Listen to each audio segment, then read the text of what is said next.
جنگ حسنی عنایت با غزال عنایت. اما چرا؟ حسنی عنایت در کجاست و مصروف چی کار باری است؟ غزال عنایت چرا رقابت حتی با خواهرانش دارد؟ غزال در کجاست و مصروف چی کار باری است؟ من در این ویدیو پیرامون همین موضوعات خواهم پرداخت. پس در ادامه با من باشید.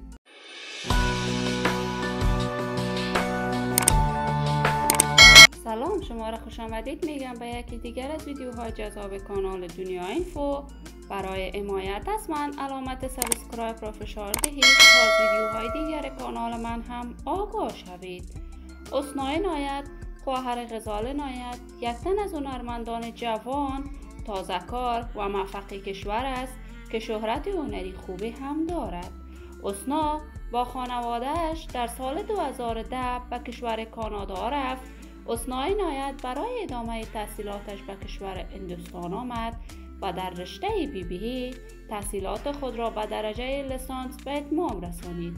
اکنون حسنی عنایت در کشور استرالیا زندگی می کند و در آنجا هم به خاطر ادامه تحصیلاتش رفته است و مدت دیری می شود از کارهای هنری خود دوری کرده است و دیگر آهنگ برای علاقمندانش ثبت و نشر نکرده است.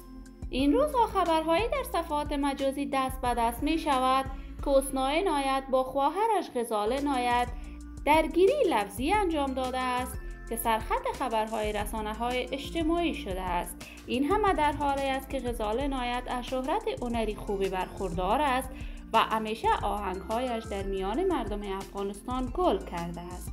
غزال در کشور ترکیه زندگی می کند و کارهای هنری خود را مانند قبل ادامه داده است و جدیدترین آهنگ وی به نام گل آوردم نقد نظر شدید از طرف مردم و علاقمندانش شده است.